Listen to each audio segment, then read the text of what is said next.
Hello traders, welcome to our channel. Zero to pro candlestick master class के previous videos में हमने bullish candlestick pattern के बारे में डिस्कस किया था। उसमें हमने दो पैटर्न देखा था अभी तक, एक बुलिश मारुबोजू और हैमर। तो चलिए अब उसके आगे और पैटर्न्स को देखते हैं। तो नेक्स्ट कैंडल पैटर्न है हमारा इन्वर्टेड हैमर।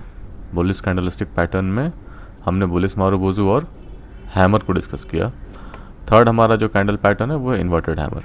इन्वर्टेड हैमर हमारा दिखता कैसा है, तो ये है इन्वर्टेड हैमर का आपका डायग्राम जो आपको ध्यान में रखना है। ये आइडियल है, ओके। आइडियल इन्वर्टेड हैमर हमें इस तरीके से दिखेगा। आइडियल इन्वर्टेड हैमर का क्या रिक्वायरमेंट है कि आइडियल जो हमारा हैमर रहेगा इन्वर्टेड हैमर, उसका रिक्वायरमेंट है कि हमारा जो अपर विक है वो एटलीस्ट 1.5 टाइम्स रहे, उसमें कोई लोअर विक ना रहे, ठीक है। और हमारा क्या है, कलर जो है बॉडी का मैटर नहीं करता है ना। तो एकदम एज इट इज जैसे हमारा हैमर में था। हैमर में क्या रिक्वायरमेंट था, हमारा लोअर विक का रिक्वायरमेंट था 1.5 times of body, upper wick बिल्कुल नहीं होना चाहिए, कलर बॉडी का मैटर नहीं करता है। तो सिमिलरली जस्ट बस हैमर को इन्वर्ट कर देना है ना, हैमर को उल्टा कर देना है, तो आपको इन्वर्टेड हैमर दिखेगा, ठीक है। और जो हमारा आइडियल केस में हैमर में रिक्वायरमेंट था वो हमारा यहाँ इन्वर्टेड हैमर में भी रिक्वायरमेंट रहेगा। बस उल्टा क्या हो जा रहा है, अपर विक और लोअर विक। तो हैमर में हमारा लोअर विक होना चाहिए, अपर विक नहीं होना चाहिए। इन्वर्टेड हैमर में हमारा अपर विक होना चाहिए, लोअर विक नहीं होना चाहिए। और क्या है, हैमर में क्या था हमारा, lower wick 1.5 times of body होना चाहिए, यानी कि बॉडी अगर 10 पॉइंट का बन रहा है तो लोअर विक एटलीस्ट 15 पॉइंट का हो। ये हमारा हैमर में रिक्वायरमेंट था। इन्वर्टेड हैमर में उसके जस्ट अपोजिट है, हमारा अपर विक जो है वो 1.5 टाइम्स ऑफ बॉडी का रेंज होना चाहिए, यानी कि बॉडी अगर 10 पॉइंट की बन रही है तो अपर विक 15 पॉइंट का होना चाहिए और इसमें लोअर विक नहीं होना चाहिए। ये हमारा आइडियल इन्वर्टेड हैमर का रिक्वायरमेंट है, ओके। तो इसी की जगह पे हमारा प्रैक्टिकल जो इन्वर्टेड हैमर जो हमें मार्केट में दिखेगा उसका क्या रिक्वायरमेंट रहेगा, तो उसका रिक्वायरमेंट हमारा रहेगा कि उसमें लोअर विक हमको थोड़ा बहुत दिख सकता है, ठीक है। नेग्लिजिबल रहे lower wick comparison to upper wick, तो हम उसको कंसिडर करेंगे। नेग्लिजिबल मतलब कितना, 10%। अगर हमारा 15 पॉइंट का अपर विक बन रहा है तो कम से कम मतलब मैक्सिमम 1.5 पॉइंट का हमारा ये लोअर विक दिखना चाहिए, ओके। उतना तक हम कंसिडर करेंगे। एक मार्जिन ऑफ एरर हम लेकर चलते हैं जिसको हम प्रैक्टिकल कैंडल पैटर्न कह रहे होते हैं, है ना। तो हम एटलीस्ट 10% तक का मार्जिन ऑफ एरर लेके चल सकते हैं। 15 पॉइंट का अगर हमको अपर विक दिख रहा है तो 1.5 पॉइंट का अगर हमको लोअर विक दिखे तो हम उसको एक प्रैक्टिकल इन्वर्टेड हैमर कहेंगे। और दूसरा क्या कंसिडरेशन है, दूसरा कंसिडरेशन जो प्रैक्टिकली हम करेंगे वो ये रहेगा कि हमारा बॉडी, यहाँ पर बोल रहा है कि कलर और बॉडी आइडियली मैटर नहीं करता है, बट जब हम बुलिश कैंडल पैटर्न को कंसिडर करेंगे तो यहाँ पर हम ग्रीन कलर के कैंडल को प्रेफर करेंगे, ठीक है। तो क्यों ग्रीन कलर कैंडल को प्रेफर करेंगे वो हम आगे देखेंगे, बट यहाँ पर हम मैक्सिमम ज़्यादा प्रेफर हम ग्रीन कलर के इन्वर्टेड हैमर को करेंगे रादर देन रेड कलर के इन्वर्टेड हैमर को, ठीक है। तो ये आइडियल डायग्राम है जो आपको ध्यान में रखना है। प्रैक्टिकल डायग्राम हम चार्ट पर चलकर देखेंगे, ओके। और इस डायग्राम को याद रखना है आपको, आइडियल भी कैसा दिखेगा वो भी ध्यान में रखना है और प्रैक्टिकल भी ध्यान में रखना है, ठीक है। चलिए अब चार्ट पर चलते हैं और ढूंढने की कोशिश करते हैं हम इन्वर्टेड हैमर को। तो यहाँ हम चार्ट पर आ गए हैं और देखते हैं इन्वर्टेड हैमर पहले कि उसके पीछे की साइकोलॉजी क्या होती है, कैसे बनता है इन्वर्टेड हैमर।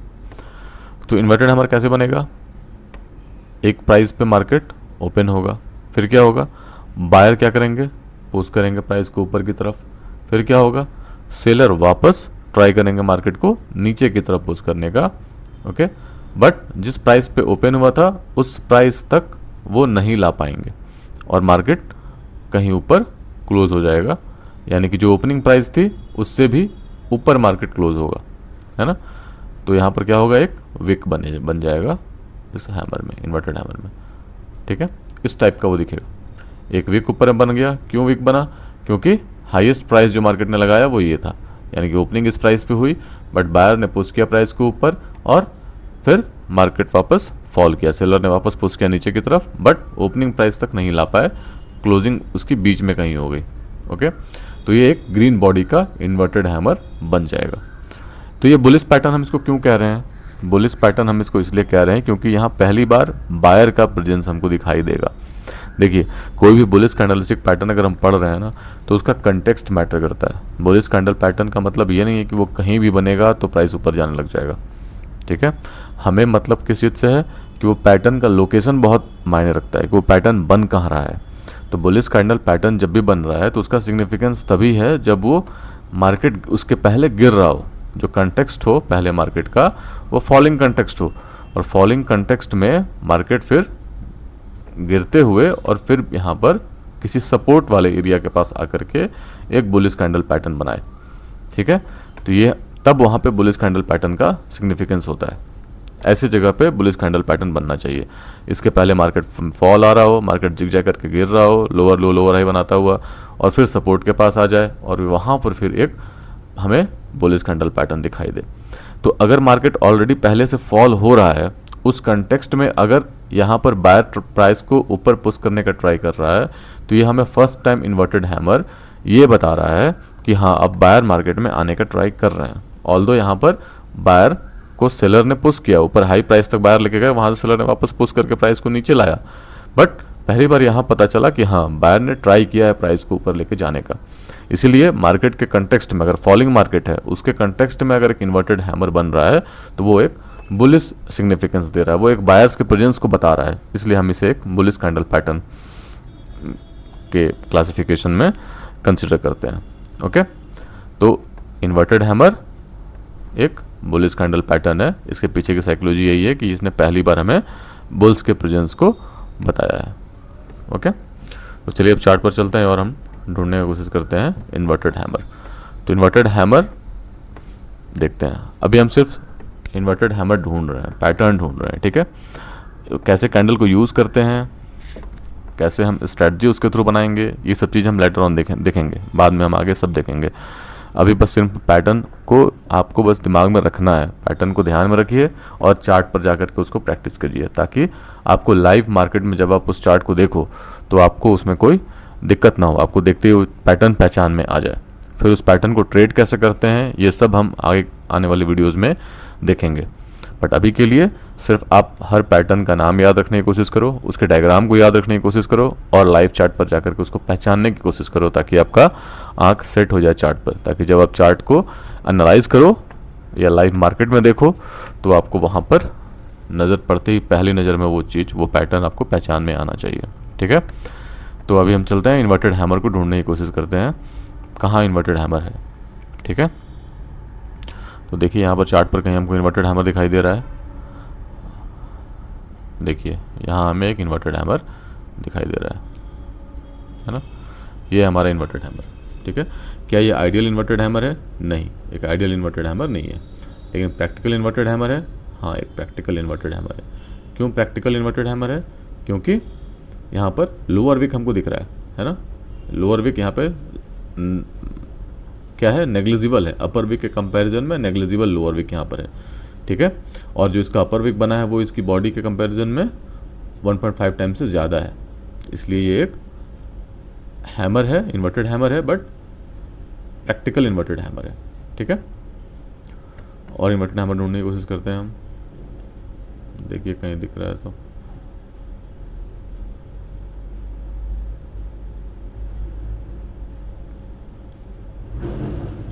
ये देखिए इन्वर्टेड हैमर है।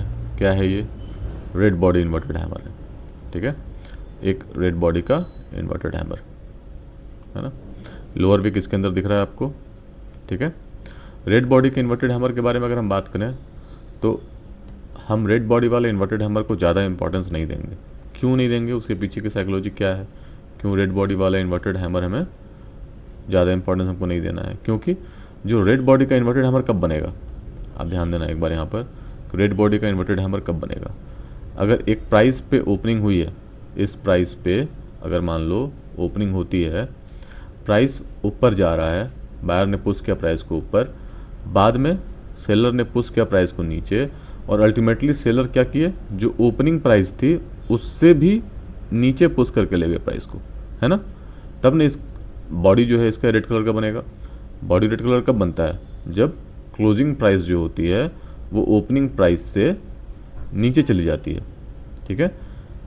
तब जा करके रेड बॉडी बनता है किसी कैंडल का, है ना। तो इस इन्वर्टेड हैमर जो रेड बॉडी का है उसमें क्या हो रहा है, ओपन जिस प्राइस पे हुआ था, सेलर ने अल्टीमेटली जब हाई से पुश करना स्टार्ट किया प्राइस को, तो वो इवेंचुअली जो ओपनिंग प्राइस थी उससे भी नीचे लेकर चले गए प्राइस को। यहाँ पर देख सकते हैं कि मैक्सिमम टाइम के लिए सेलर्स का डोमिनेशन रहा। ओके, इसलिए जब भी हम प्रैक्टिकली मार्केट में कंसिडर करेंगे तो ग्रीन वाले इन्वर्टेड हैमर को, ग्रीन बॉडी वाले इन्वर्टेड हैमर को ज़्यादा इंपॉर्टेंस देंगे।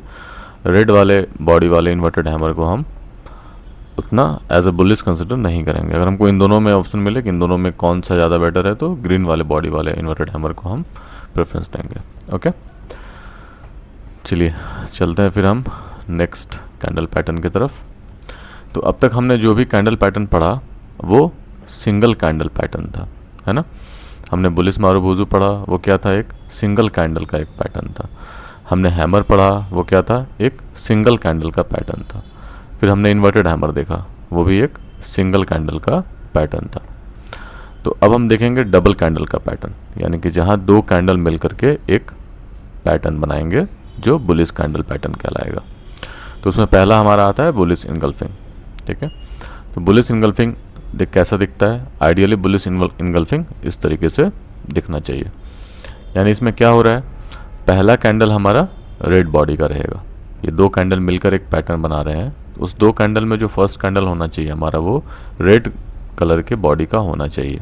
ओके, सेकेंड कैंडल जो है वो कैसा होना चाहिए, तो पहले कैंडल की जो क्लोजिंग हुई है उसके बाद गैप डाउन ओपन होना चाहिए सेकेंड कैंडल, पहले कैंडल की क्लोजिंग से और नीचे ओपन होना चाहिए सेकेंड कैंडल। और फिर उसके बाद जब उसकी क्लोजिंग हो सेकेंड कैंडल की, तो वो पहले कैंडल की जो बॉडी है उसको पूरा इनगल्फ कर ले, यानी कि अपने आप में समाहित कर ले। तो जो ओपनिंग प्राइस है फर्स्ट रेड बॉडी कैंडल की, उससे भी ऊपर जाकर के बंद हो। इवेंचुअली अगर आइडियल रिक्वायरमेंट हम देखें तो पहले कैंडल का जो हाई है उससे भी ऊपर जाकर के क्लोजिंग होना चाहिए, है ना। तो बुलिश इनगल्फिंग का मतलब पहला कैंडल रेड बॉडी का कैंडल, दूसरा कैंडल ग्रीन बॉडी का कैंडल, और जो दूसरा कैंडल है वो पहले कैंडल की बॉडी को कंप्लीटली इनगल्फ कर ले।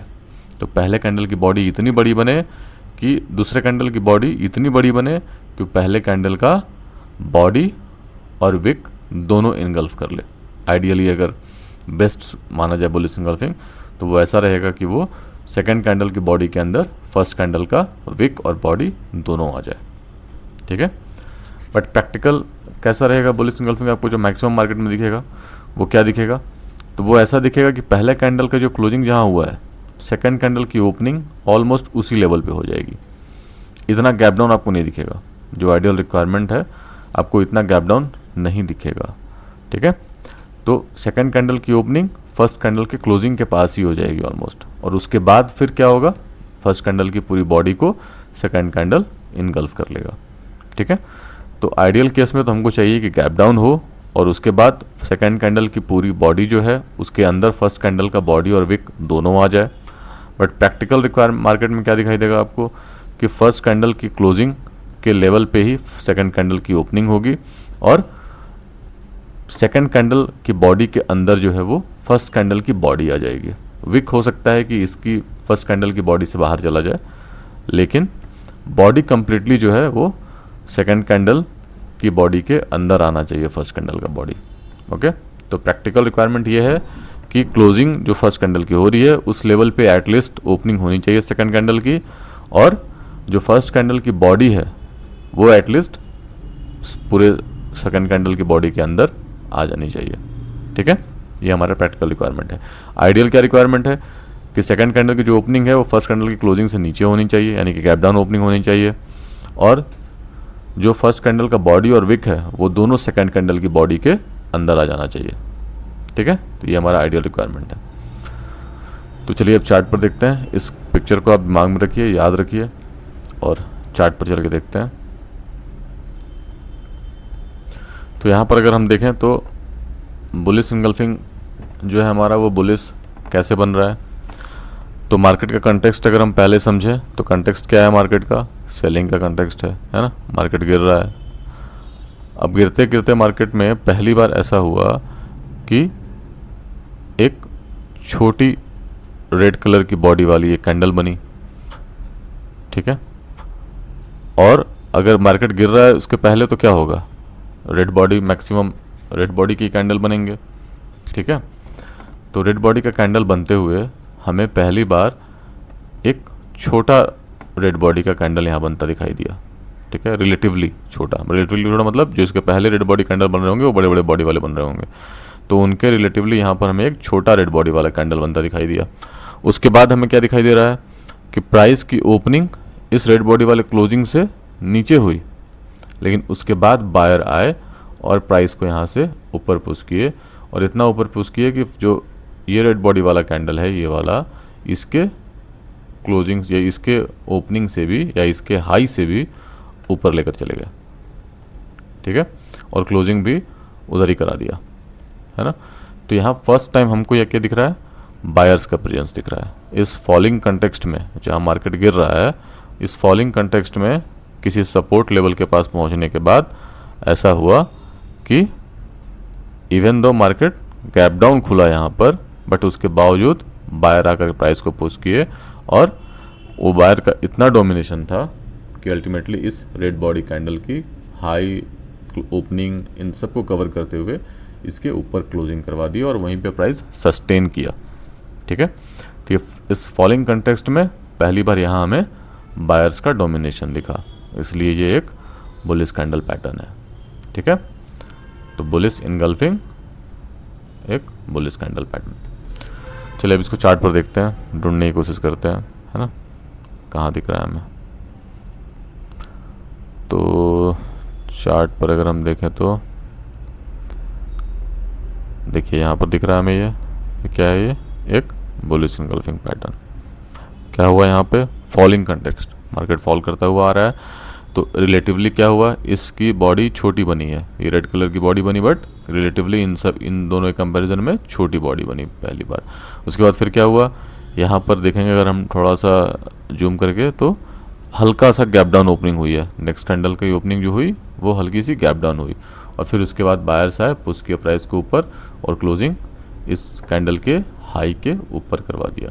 तो इन शॉर्ट क्या हुआ, सेकंड जो बॉडी है, सेकंड कैंडल की जो बॉडी है, उसने फर्स्ट कैंडल की बॉडी को कंप्लीटली इनगल्फ कर लिया, ठीक है।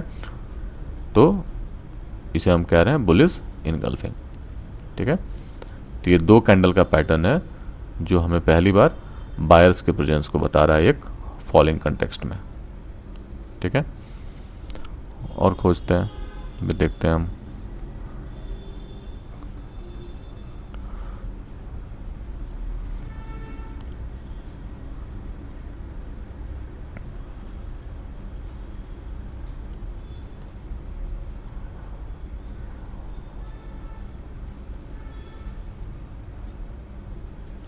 यहाँ देख सकते हैं हम, ये हमारा क्या हुआ एक, और हमें बुलिश इनगल्फिंग पैटर्न दिख रहा है यहाँ पे, है ना।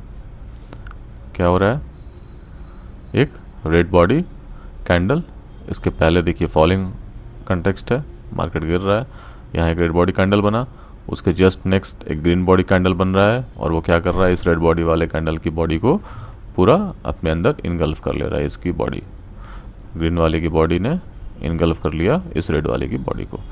क्या है ये, एक बुलिश इनगल्फिंग पैटर्न, ओके। तो आप चार्ट पर और ऐसे पैटर्न्स खोजिएगा और प्रैक्टिस करने का कोशिश कीजिएगा, ठीक है।